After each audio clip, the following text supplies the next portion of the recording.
Hello friends, இன்றைக்கி நம்ம ஒரு ஈவினிங் ஸ்நாக்ஸ் ரெசிபி தாங்க பார்க்க போகிறோம். டீ கடைகளில் கிடைக்கிற மாதிரியான நல்ல மொறுன்னு வெங்காய போண்டா தாங்க இன்றைக்கி ரெடி பண்ண போகிறேன். வெங்காய போண்டாவும் அதுக்கு தொட்டு சாப்பிட்றதுக்கு ஒரு சட்னி ரெசிபியும் அடுத்து நல்ல சுட சுட ஒரு ஏலக்காய் டீயும் தாங்க இன்றைக்கி ரெடி பண்ணியிருக்கேன். டீ கடைகளில் கிடைக்கிற மாதிரி நல்ல மேலே மொறுனும் உள்ளே ரொம்பவே சாஃப்டாக கிடைக்கிறதுக்கு என்ன மாதிரி பொருள் சேர்த்தோம்னா இந்த மாதிரி சாஃப்டாக கிடைக்கும் அப்படின்ற ஃபுல் டீட்டெயில் வீடியோ பார்க்கலாம். கொஞ்சம் கூட எண்ணெய் குடிக்காமல் இருக்கிறதுக்கு என்ன மாதிரி டிப்ஸ் யூஸ் பண்ணலாம் அப்படின்ற ஃபுல் டீட்டெயில் வீடியோ தாங்க பார்க்க போகிறோம். என்னோடய ரெசிபீஸ்லாம் உங்களுக்கு ரொம்பவே பிடிச்சிருந்ததுன்னா மறக்காமல் ஒரு லைக் பண்ணிட்டு கொடுங்க. மறக்காமல் என்னோடய விகாஸ் சமையலையும் சப்ஸ்கிரைப் பண்ணிட்டு பக்கத்தில் இருக்கக்கூடிய பெல் ஐக்கானை கிளிக் பண்ணிக்கோங்க. வாங்க இப்போ நம்ம டீ கடைகளில் கிடைக்கிற மாதிரியான மொறு வெங்காய போண்டா எப்படி ரெடி பண்ணுறோம் அப்படின்னு வீடியோக்குள்ளே போய் பார்க்கலாம். போண்டா செய்கிறதுக்கு முதல்ல நம்ம வெங்காயம் கட் பண்ணிக்கலாம். ஒரு 400 கிராம் அளவுக்கு பெரிய வெங்காயம் எடுத்துருக்கேங்க. ஒரு 5லேருந்து 6 வெங்காயம் எடுத்துருக்கேன். மீடியம் சைஸில் 5லேருந்து 6 வெங்காயம் எடுத்துருக்கேன். நல்லா தோல்லாம் உரிச்சிட்டு நல்லா வாஷ் பண்ணி எடுத்துகிட்டு வந்துட்டேன். இந்த மாதிரி நீல வாக்கில் கட் பண்ணிக்கோங்க.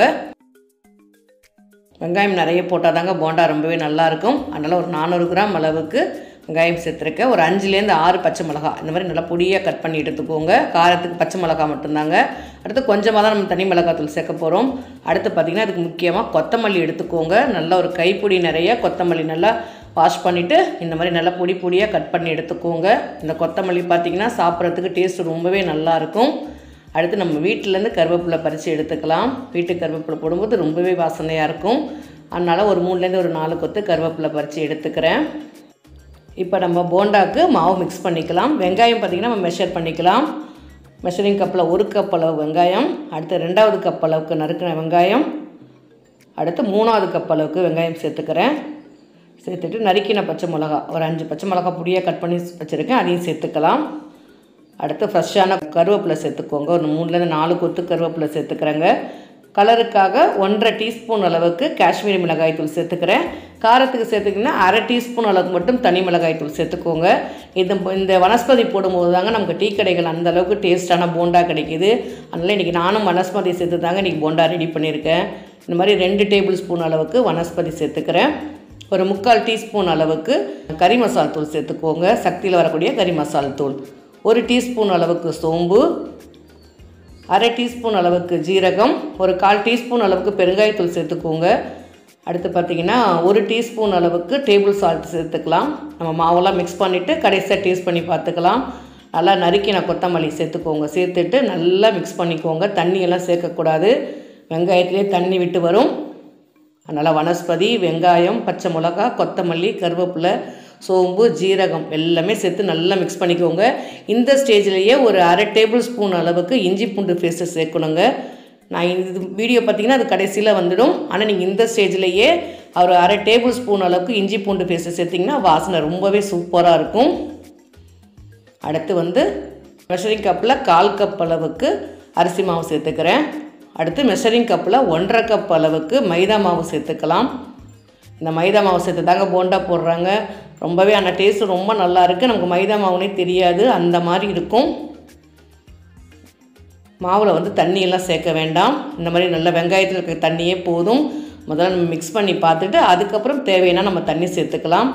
அடுத்து பார்த்திங்கன்னா மெஷரிங் கப்பில் 1 கப் அளவு தண்ணி எடுத்துக்கிட்டேன். கொஞ்சமாக தண்ணி சேர்த்து மிக்ஸ் பண்ணிக்கோங்க. அதிகமான தண்ணி சேர்த்துட்டோன்னா போண்டா எண்ணெய் குடிக்கும். எனக்கு இல்லை தண்ணியோட அளவு பார்த்திங்கன்னா ஒரு மெஷரிங் கப்பில் 3/4 கப் அளவு நான் தண்ணி சேர்த்துருக்கேங்க. நீங்கள் பிசைஞ்சு பார்த்துட்டு அதுக்கப்புறம் சேர்த்துக்கோங்க. உப்பு கொஞ்சம் கம்மியாக இருக்குது, அதனால் ஒரு 1/4 டீஸ்பூன் அளவுக்கு டேபிள் சால்ட் சேர்த்துக்கிறேன். ஒரு 2 பிஞ்ச் அளவுக்கு சோடா உப்பு சேர்த்துக்கோங்க. சோடா உப்பு மாவுலாம் ரெடி ஆனதுக்கப்புறம் கடைசியாக சேர்த்துக்கோங்க. இப்போ தான் நான் இஞ்சி பூண்டு பேஸ்ட்டு சேர்த்துக்கிறேன். ஃபஸ்ட்டுலேயே நம்ம சேர்த்து நல்லா மிக்ஸ் பண்ணிக்கணும். நம்ம சோடா உப்பு முன்னாடியே சேர்த்துட்டோன்னா போண்டா எண்ணெய் குடிக்கும். அதனால் நம்ம போண்டா ரெடியாகி போட போகும்போது சோடா உப்பு சேர்த்துட்டு மிக்ஸ் பண்ணிக்கோங்க. இந்த மாதிரி நல்லா திக்கான பதத்தில் மாவு ரெடி பண்ணிக்கோங்க. அவ்வளோதான், ஒரு 5 நிமிஷம் அப்படியே இருக்கட்டும், ஊறிட்டு இருக்கட்டும். அதுக்குள்ளே நம்ம போண்டா பொரிக்கிறதுக்கு எண்ணெய் ஹீட் பண்ணிடலாம். நம்ம ஹீட் ஆகிறதுக்குள்ளே நம்ம போண்டாக்கு சட்னி ரெடி பண்ணிடலாங்க. மெஷரிங் கப்பில் 3/4 கப் அளவுக்கு ஃப்ரெஷ்ஷாக துருவின தேங்காய் எடுத்துக்கிறேன். ஒரு சின்ன துண்டு இஞ்சி சேர்த்துக்கலாம். பச்சை மிளகா, சின்ன பச்சை மிளகா ஒரு 4 பச்சை மிளகா எடுத்துருக்கேன். மெஷரிங் கப்பில் 1/4 கப் அளவுக்கு பொட்டுக்கடலை சேர்த்துக்கலாம். பொட்டுக்கடலை சேர்த்துட்டு அடுத்து கொஞ்சமாக கொத்தமல்லி சேர்த்துக்கோங்க. நல்லா வாசனையாக இருக்கும். கொத்தமல்லி கொஞ்சமாக சேர்த்துட்டு ஒரு 1/2 டீஸ்பூன் அளவுக்கு டேபிள் சால்ட் சேர்த்துட்டு சட்னி அரைச்சி ரெடி பண்ணிடுறேன். சட்னி சூப்பராக ரெடி ஆகிடுச்சு. இந்த போண்டா கூட தேங்காய் சட்னி வச்சு சாப்பிடும்போது டேஸ்ட் ரொம்பவே நல்லாயிருக்கும். அடுத்து கடுகு, உளுந்தம்பருப்பு, ஒரு காஞ்ச மிளகா, கொஞ்சமாக கருவேப்பிலை சேர்த்து தாளிப்பும் கொடுத்துட்டாங்க. எண்ணெய் நல்லாவே ஹீட் ஆகிடுச்சு. இப்போ நம்ம போண்டாலாம் பொரிக்க ரெடி பண்ணிக்கலாம். ஒரு பவுல் எடுத்துக்கோங்க, தண்ணி சேர்த்துக்கோங்க. தண்ணியில் கையை நல்லா நனைச்சிக்கோங்க. நனைச்சிட்டு இந்த மாதிரி மாவை வந்து நல்லா அழகாக உருண்டைகளாக பிடிச்சிக்கோங்க. ரொம்ப உருண்டைகளாக வராது, ஓரளவுக்கு நம்மளால் உருண்டை பிடிக்க முடியும். அந்த மாதிரி நம்ம உருண்டையாக உருட்டிட்டு நம்ம அப்படியே எண்ணெய் ஹீட் ஆன உடனே அப்படியே போட்டுக்கோங்க. நம்ம வச்சுருக்கக்கூடிய எண்ணெயோட அளவுக்கு தகுந்த மாதிரி போண்டா உருட்டி போட்டுக்கோங்க. நான் வச்சுருக்க எண்ணெய்க்கு பார்த்திங்கன்னா ஒரு 5 போண்டா சேர்த்துக்கிறேங்க. ஓரளவுக்கு லைட்டாக பாதி அளவு வெந்ததுக்கப்புறம் இந்த மாதிரி கம்பி வச்சு திருப்பி விட்டுக்கோங்க. கவனமாக செய்யுங்க.